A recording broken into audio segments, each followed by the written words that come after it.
تو آج ہم مالیگاؤں کے سیاست اور وہاں کی ترقی میں شیخ آصف کے کردار کا ایک جائزہ لے رہے ہیں۔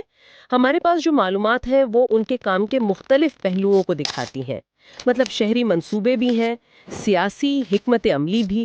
ہماری کوشش یہی ہے کہ ان ذرائع کی بنیاد پر ایک واضح تصویر پیش کی جائے۔ جی بالکل، اور ان ذرائع کو دیکھیں تو ایک جسے کہتے ہیں کثیر جہتی کردار سامنے آتا ہے۔ ایک طرف تو ٹھوس ترقیاتی کام نظر آتے ہیں، دوسری طرف سماجی اور سیاسی اہداف کے لیے کوششیں بھی ہیں۔ تو تفصیل میں بات کرتے ہیں اس پر۔ ٹھیک ہے، تو سب سے پہلے ان بڑے منصوبوں کی بات کر لیتے ہیں جن کا شہر پر براہ راست اثر پڑا۔ ذرائع میں ایک 25 کروڑ روپے کی لاگت سے بنے فلائی اوور کا خاص طور پر ذکر ملتا ہے۔ مالیگاؤں جیسے شہر کے لیے یقیناً ایک بڑا پروجیکٹ رہا ہوگا۔ جی ہاں، اور جو دستاویزات ہیں وہ بتاتی ہیں کہ اس کا مقصد شہر کے ٹریفک کے وہ جو پرانا مسئلہ تھا اسے حل کرنا تھا۔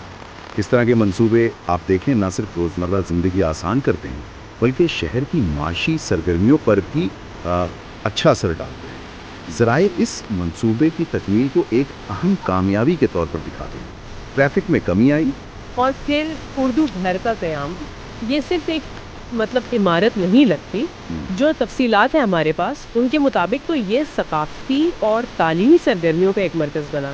اس کی کیا اہمیت نظر آتی ہے؟ دیکھیں دلچسپ بات یہ ہے کہ یہ قدم صرف انفراسٹرکچر نہیں ہے، یہ ثقافتی شناخت کو مضبوط کرنے اور تعلیم کے موقع دینے کی کوشش بھی ہے۔ اردو گھر جیسی جگہیں اکثر کمیونٹی کو جوڑنے، مقامی فنون، ادب، ان سب کو فروغ دینے میں اہم کردار ادا کرتی ہیں۔ ذرائع سے یہی اندازہ ہوتا ہے۔ تعلیم اور نوجوانوں کا ذکر آیا ہے تو ذرائع ایک اور اہم بات بتاتے ہیں، وہ غریب طلباء کے لیے مفت کتابوں کی تقسیم ہر سال، اور تعداد بھی ہزاروں میں بتائی گئی ہے۔ بلا شبہ یہ ایک قابل تعریف قدم ہے، خاص طور پر ایسے علاقوں میں جہاں تعلیمی وسائل تک پہنچنا خود ایک مسئلہ ہو۔ اس کے علاوہ جو ریکارڈز ہمارے پاس ہیں وہ مالیگاؤں میں ITI کالج یعنی انڈسٹریل ٹریننگ انسٹیٹیوٹ، اس کے قیام اور نیٹ کی تیاری کے لیے جو میڈیکل کا قومی داخلہ امتحان ہے اس کے لیے کوچنگ سینٹر کے قیام میں بھی ان کے کردار کو نمایاں کرتے ہیں۔ تو یہ نوجوانوں کو ہنر اور اعلیٰ تعلیم دونوں کے لیے تیار کرنے کی کوششیں نظر آتی ہیں۔ اچھا، ان سماجی اور تعلیمی کاموں کے ساتھ ساتھ ایک بڑا سیاسی قدم بھی ذرائع میں نمایاں ہے۔ مسلمانوں کے لیے ریزرویشن کے حق میں مالیگاؤں سے ممبئی تک کا وہ پیدل مارچ، یہ تو کافی بڑا اقدام لگتا ہے۔ جی، یہ مارچ اس لیے اہم تھا کیونکہ اس نے ایک مقامی مسئلے کو اٹھا کر ریاستی سطح پر توجہ دلائی۔ ان ذرائع کے مطابق یہ صرف ایک مطالبہ نہیں تھا بلکہ سیاسی طور پر اپنی موجودگی کا احساس دلانے، کمیونٹی کے حقوق کے لیے آواز اٹھانے کا ایک مؤثر طریقہ ثابت ہوا۔ اس نے یقینی طور پر اس مسئلے کو ایک بڑے پلیٹ فارم پر پہنچایا۔ روزگار کے حوالے سے بات کریں تو مالیگاؤں کی پہچان تو ٹیکسٹائل صنعت ہے، پاور لوم۔ کیا ذرائع اس شعبے میں ان کی کوششوں کے بارے میں کچھ بتاتے ہیں؟ جی، ذرائع یہ بتاتے ہیں کہ انہوں نے مقامی ٹیکسٹائل صنعت جو پاور لوم پر مبنی ہے اسے فروغ دینے کی کوشش کی، اور خاص طور پر چھوٹے تاجروں اور مزدوروں کو حکومتی اسکیموں سے فائدہ پہنچانے کی کوشش۔ ظاہر ہے یہ شہر کی معیشت کی ریڑھ کی ہڈی ہے، تو اس شعبے میں کوئی بھی کوشش براہ راست لوگوں کے روزگار پر، ان کے معیار زندگی پر اثر ڈالتی ہے۔ صحیح۔ اب ذرا ان کے سیاسی سفر پر نظر ڈالتے ہیں۔ جو معلومات ہیں ان کے مطابق وہ 2014 میں کانگریس پارٹی سے MLA منتخب ہوئے تھے، لیکن 2019 کے الیکشن میں انہیں شکست ہوئی۔ بالکل، اور اس شکست کے بعد ایک اہم آپ کہہ سکتے ہیں موڑ آیا۔ ذرائع کے مطابق انہوں نے کانگریس اور NCP یعنی نیشنلسٹ کانگریس پارٹی دونوں کو چھوڑ کر اپنی ایک الگ سیاسی جماعت قائم کی اور اس کا نام اسلام رکھا۔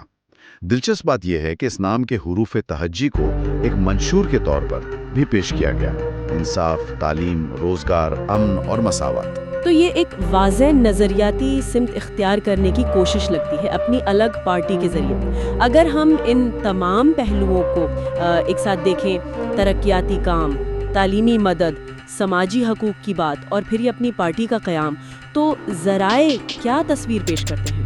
مجموعی طور پر دیکھیں ان ذرائع کی بنیاد پر تو شیخ آصف ایک ایسے رہنما کے طور پر سامنے آتے ہیں جنہوں نے زمینی سطح پر کام کرنے جیسے فلائی اوور، اردو گھر، مفت کتابیں، ٹریننگ سینٹرز اور ایک مخصوص سیاسی اور نظریاتی شناخت بنانے، جیسے ریزرویشن مارچ اور پھر اسلام پارٹی، ان دونوں چیزوں کو ساتھ لے کر چلنے کی کوشش کی۔ یہ واقعی ایک دلچسپ امتزاج ہے، ترقیاتی کاموں پر بھی توجہ اور ساتھ ہی ایک واضح نظریاتی بنیادوں پر نئی سیاسی جماعت بھی بنانا۔